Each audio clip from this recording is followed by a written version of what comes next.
Vamos lá, sacramento do matrimônio. Bom, vamos só relembrar algumas coisas que eu já comentei com vocês. Então, vocês lembram que eu falei que Deus criou a gente por amor, né? Então, ele criou homem e mulher, né, no caso, gênero humano, por amor, e a sua imagem e semelhança. E o que ele fez com a gente, que eu já comentei com vocês também? Que ele permitiu que a gente se tornasse co-criador no mundo, né? Então, ele poderia ser o maior controlador e ele estipular o número de seres humanos que deveriam existir, e aí as pessoas se reproduziam, sei lá, por bipartição, por cegonha, cairia ser humano do céu, mas não foi isso que ele fez, né? Ele deixou com que o próprio ser humano escolhesse quantos e como criar esses outros seres humanos. Então, através da união de homem e mulher, é possível que a gente gere novos seres humanos. Então, ou seja, nós somos, como Deus, a gente consegue criar uma vida, né? E exatamente por causa disso que pecados relacionados a essa parte são tão graves, porque a gente está ferindo algo que a gente tem de mais próximo com Deus. Então, todos os pecados relacionados à traição, enfim, uso de contraceptivos artificiais e outras coisas do tipo que a gente já discutiu ali no Sexto Mandamento, são muito graves. Por quê? Por causa disso, que a gente está brincando com algo que Deus nos deu e que nós temos, que é muito parecido com Ele. Então, quando a gente pensa aí nessa criação do gênero humano, de homem e de mulher, a gente viu também que o pecado, ele deturpou nessa relação entre homem e mulher. Então, quando a gente pensa no sacramento do matrimônio, ele foi instituído por vários motivos. Então, a primeira coisa, né, que é a questão, o que o casamento nos traz de vantagem? Através do casamento, a gente consegue se abrir ao outro e sair do nosso egoísmo.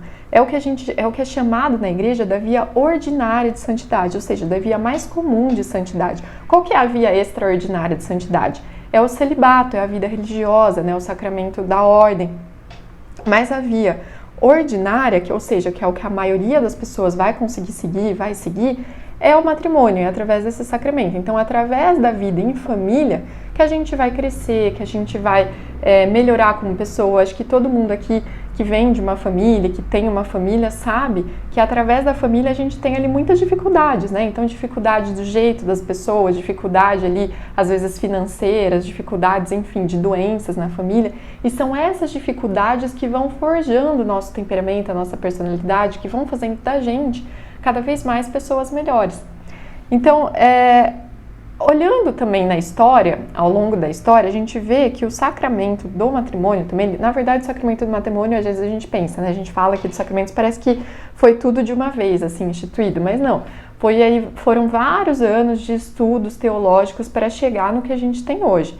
Então, na Idade Média, quando estavam discutindo e formulando o sacramento do matrimônio, pensando aí que esse sacramento é um sacramento até meio óbvio, né, que existiu aí ao longo da Bíblia, tem várias passagens que Cristo coloca esse sacramento, no começo pensou, né, teve aí várias discussões, será que esse sacramento tem que ser para todo mundo, até para quem é sacerdote ou não, a gente pode permitir que sacerdotes sejam casados ou não, então teve aí várias discussões, até chegar no que a gente é hoje, né, de sacerdotes não se casam e a via ordinária de santidade para as pessoas comuns, para os leigos da igreja. Então, quando foi discutido isso, também foi discutido que o matrimônio deveria ser instituído como uma proteção para a mulher. Então, antes da Idade Média, quando a gente vê nos povos pagãos, quem gosta de estudar história, eu adoro estudar história, Idade Média, essas coisas, a gente vê que em muitos povos pagãos, a mulher ela era desprezada, né?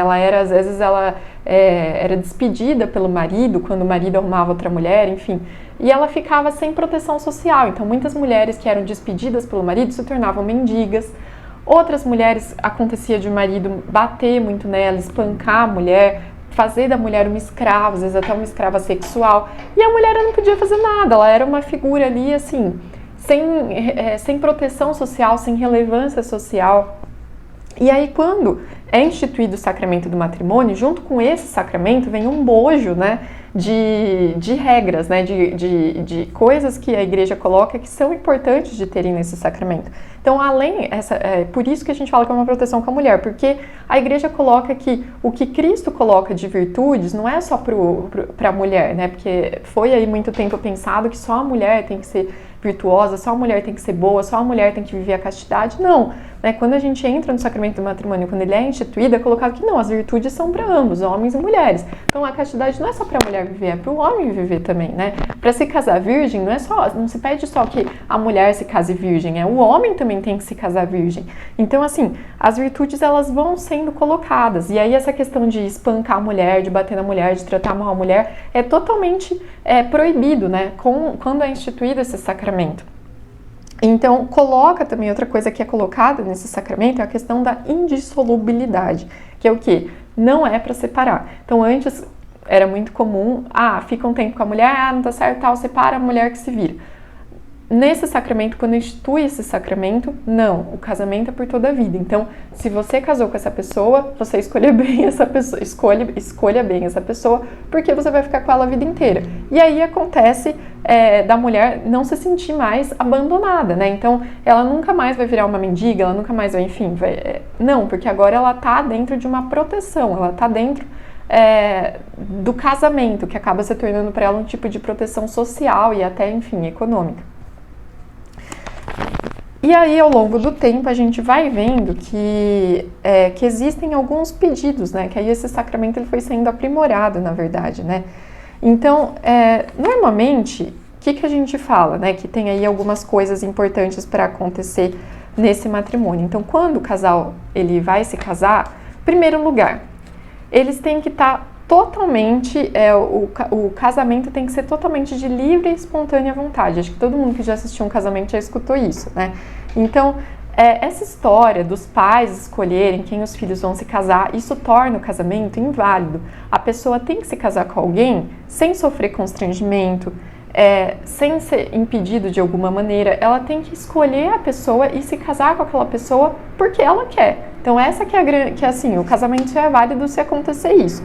O casal precisa cumprir todas as promessas que eles fazem diante de Deus. Então, não sei quanto vocês já repararam isso, mas quando vai acontecer o casamento, o casal vai fazendo algumas promessas diante de Deus, né? Ele vai, você promete ser aberto à vida? Eu prometo, não sei o que, não sei o que lá.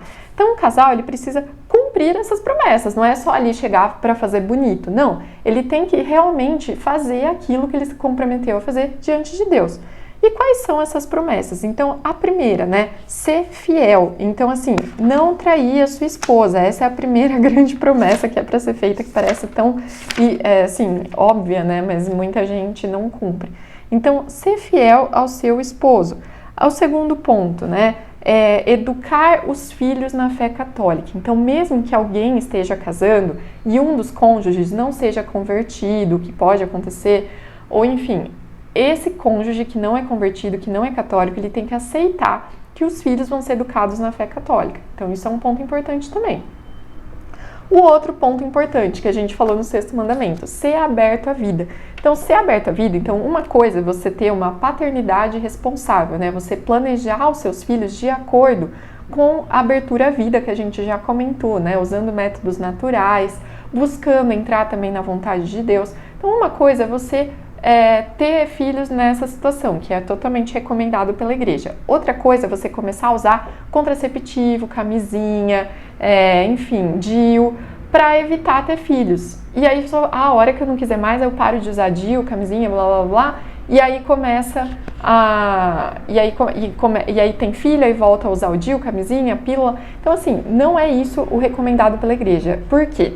Porque aos poucos, quando a gente fica usando métodos contraceptivos, eu já falei isso no sexto mandamento, isso acaba criando na gente, aos poucos, um certo egoísmo, né? E a gente acaba tendendo a usar as pessoas. Então você acaba tipo, olha, eu vou ter sexo só por prazer.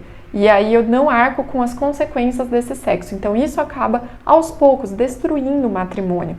Vocês podem entender melhor essa questão na encíclica Humani Vitae, do Papa Paulo VI.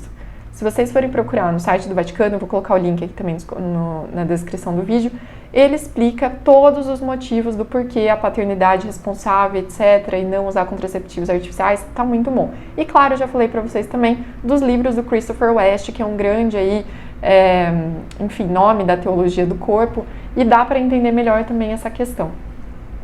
Bom, então, enfim, então tem aí, eu acho que essas seriam as principais promessas. Então a pessoa vai fazendo diversas promessas ali diante de Deus, né?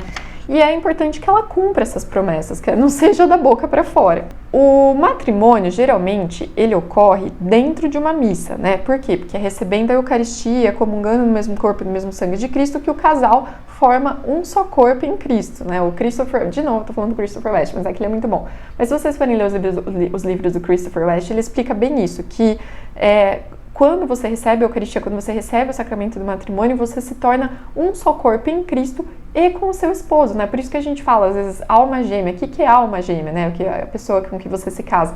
É a pessoa que você vai se tornar uma alma só com essa pessoa. Então, o sacramento do matrimônio confere essa graça. Você e seu esposo serão uma só carne e um só corpo, né? Uma só alma também.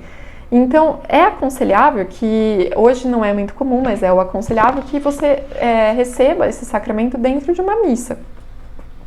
E quem administra esses sacramentos são, na verdade, os próprios esposos, né? Então, quando a gente vê os outros sacramentos, geralmente é um padre que faz alguma coisa, não sei o quê, mas no sacramento do matrimônio, não. Quem faz esse sacramento acontecer são os próprios esposos, que eles se comprometem diante de Deus a serem fiéis, enfim, a serem abertos à vida, tudo que eu já falei. E o padre faz o quê? Ele dá uma bênção sacerdotal. Então, na verdade, existe esse comprometimento perante os esposos e o sacerdote ele dá uma bênção para esse comprometimento que eles estão tendo diante de Deus. Também é importante que quando o casal ali vai receber esse sacramento, né, vai, na verdade, se comprometer diante de Deus e receber a bênção sacerdotal, que hajam testemunhas, né? Então, sendo o matrimônio um estado de vida na igreja, então o que é estado de vida, né? A pessoa ela pode escolher fazer várias coisas da vida dela para ser santa. Então, ela pode escolher o matrimônio, ela pode escolher o celibato, ela pode escolher o sacerdócio através do sacramento da ordem. Então, exatamente por ser algo que vai determinar, que vai ser um caminho para a pessoa alcançar a santidade, ela precisa ter testemunhas ali, vendo que aquilo realmente, ter certeza daquilo que ela está fazendo, né? E ter pessoas testemunhando essa certeza daquilo que ela escolheu. E acaba sendo que esse caráter público, né, do matrimônio acaba protegendo aquele sim que os esposos, que os cônjuges deram, né? Que um dia foi dado, olha, a gente se comprometeu diante de muitas pessoas a várias coisas e a gente vai continuar, então quando o casamento é público é isso, né? A gente vai continuar tentando seguir isso. Para se preparar para o matrimônio, é importante ter alguns cursos de noivos que são administrados. Tem um curso muito bom que é feito na paróquia Nossa Senhora do Brasil, acho que eles têm o curso online também. É um curso, enfim, muito bem preparado, porque tem uns cursos de noivos por aí que Deus me livre, né? Então, esse curso vai ajudar o quê? Os noivos a entenderem melhor esse sacramento, a se prepararem melhor para esse sacramento. Então, é recomendado que seja feito esse curso e que os noivos também se confessem, né? Antes de receberem o sacramento, já que eles vão receber a Eucaristia. E, por fim, acho que é legal eu ressaltar esse parágrafo 662 do Catecismo, que resume tudo que eu falei até aqui, que fala que o matrimônio se baseia no consentimento dos contraentes, isto é, na vontade de doar-se mútua e definitivamente para viver uma aliança de amor fiel e fecundo. Então, às vezes a gente vê essas palavras, parece que é tudo docinho, né, tudo bonitinho, não é bem assim a vida. Mas não, a vida pode ser bonita, a vida é bonita. O que a gente tem que fazer? Usar essas dificuldades da vida, que a gente vai ter mesmo, né? Consequências aí, como eu falei, tudo que acontece de ruim no mundo é consequência do pecado. Então, usar essas dificuldades para crescer, para sermos pessoas melhores, para fazer bem os outros e para, enfim, para transformarmos positivamente a vida das pessoas ao nosso redor. Então, o matrimônio é uma excelente via para isso acontecer. De sacramentos nós terminamos. Eu ainda tenho mais algumas aulas sobre outros temas para falar com vocês. A gente se vê na próxima. Um abraço.